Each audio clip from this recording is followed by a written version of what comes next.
After losing their opening game of the Super 8s against South Africa, India was in a spot of bother. They had to win against Zimbabwe to stay alive. They succeeded in bettering the plucky Zimbabweans who put on a great fight. Special mention goes to Brian Bennett and Blessing Muzarabani, both fine talents, and I would love to see them in the IPL. Muzarabani could be a great replacement for Mustafizur Rahman. Now moving on, let's discuss the big match that took place on Sunday, the virtual quarter-final between India and the West Indies. Both having lost to South Africa, this was a knockout bout. The start was auspicious, Surya Kumar Yadav winning the toss for a change, and it was a crucial toss to win. Put the West Indies into bat first, choosing to field, which in a shorter ground where the pitch is great for batting proved to be a very crucial decision. The Indian bowling lineup kept it tight. Arshdeep, Hardik and Akshar not letting the Windies openers get off to a flying start. Bumrah then doing Bumrah things almost got Roston Chase out, but Abhishek Sharma dropped an absolute sitter, clear evidence of him being very low on confidence. Varun Chakravarti started off well with the ball, but he did muck up a clear run-out chance in the third over. Though the West Indies didn't lose a wicket until the ninth over, their score was a moderate 68, going at a run rate of 7.66. Things started to change from the 10th over onwards. Hardik conceding 13 runs, 3 of which came from wides. The very next over, the shackles being removed, Varun was plundered for 17 runs. The run rate now up to 9. With 9 wickets still in hand, the West Indies looked all set for a big score. Enter Jasprit Bumrah, India's man for all seasons. He picked up 2 crucial wickets in the 12th over, getting rid of the dangerous Shimron Hetmeyer and then the set Roston Chase. Giving away just 4 runs, he put the brakes on what seemed to be a runaway train. The West Indies losing a bit of momentum until the 16th over when Arshdeep, midway through what looked to be a quite decent over, having given away just 2 runs in 3 balls, he then bowled 5 wides and then went on to concede 2 sixes and a boundary to end the over, having conceded 24 runs. Another shift in the momentum, this time in the favour of the West Indies. Varun conceded 14 more in the 17th over and the score stood at 163 for 4 with still 3 overs to go. The power of Jason Holder and the brute force of Rovman Powell out in the middle, they were definitely looking at 200 and beyond.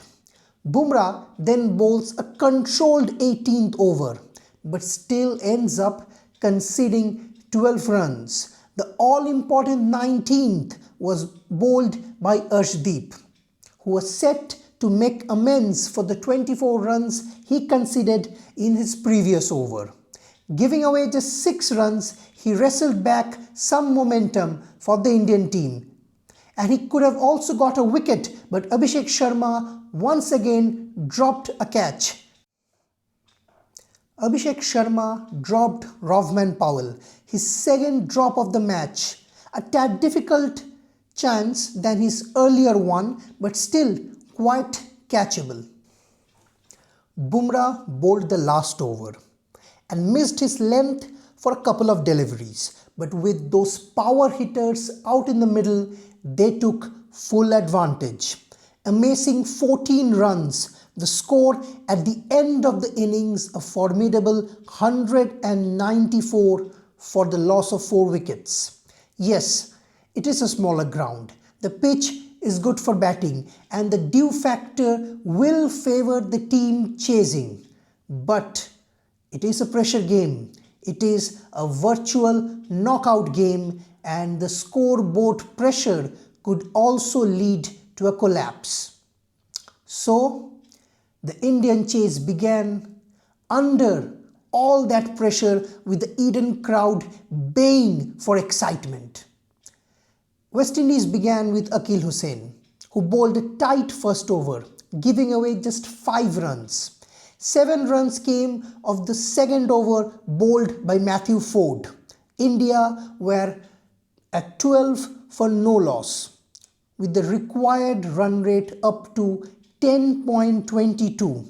Sanju then went after Akeal Hussain in his second over, getting 17 runs, hitting 2 sixes and a boundary.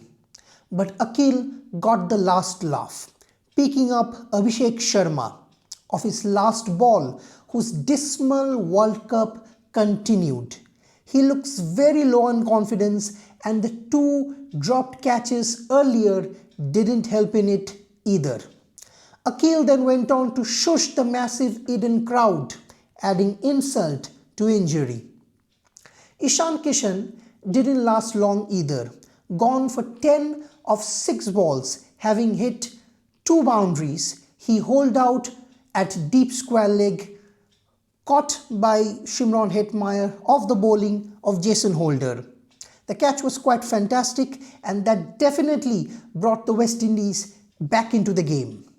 After a partnership started going between the captains Surya Kumar Yadav and Sanju Samson, India gained back some momentum. The innings definitely stabilized before Shamar Joseph brought on in the 11th over, removed the Indian captain in his second ball. The score 99 for 3 and the game hanging by a thread, evenly balanced. Tilak then joined forces with Sanju and played a very important cameo. 27 of 15 balls, which pulled the game in India's favour, before he too fell to Jason Holder. Another excellent catch by Shimron Hetmyer at mid-off, backtracking to grab over his head and bringing the West Indies back into the game once again. The momentum shifting between the two teams made for a very great spectacle. The match was a great watch, no doubt. Hardik came in next but couldn't really get going. Despite being dropped by Holder off Shepherd in the 17th over, India scored 171 for 4. The run rate at 10.5 above the required run rate of 8.33. But there were a very few nervy overs in the middle. Once Sky got out and between the overs 10 to 12, India scored just 13 runs in 18 balls and the run rate was almost up to 12. But thanks to Tilak's 27, India kept the chase alive. Hardik played second fiddle to Sanju as he motored on, playing an immaculate innings. A near perfect innings where he proved his mettle under pressure, putting all doubts to rest.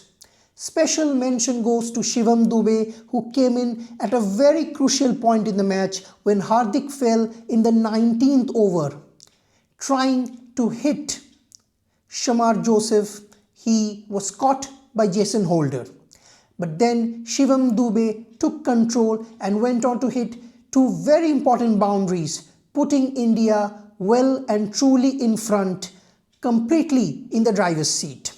With 7 required of the last over, Sanju hit Shepherd for a 6 and then a boundary to seal the win. His match-winning knock of 97 of 50 deliveries. hitting 12 boundaries and 4 sixes at a strike rate of 194 was near perfect.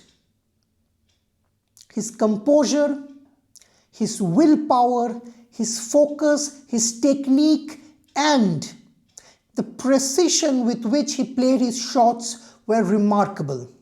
We never doubted the talent that Sanju Samson had. It was only the execution and the consistency that brought him into question time and time again.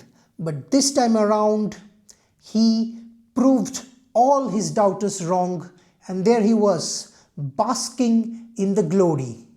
The image that stays on with us was Sanju down on his knees, hands folded in prayer, thanking the heavens above for this opportunity, and boy did he grab it, boy did he make it count. Sanju Samson, man of the match, man of the moment. India is now set to take on England on the 5th of March in Mumbai in what promises to be another cracker of a match. Till then, take care, goodbye, and we will see you again after the India-England clash.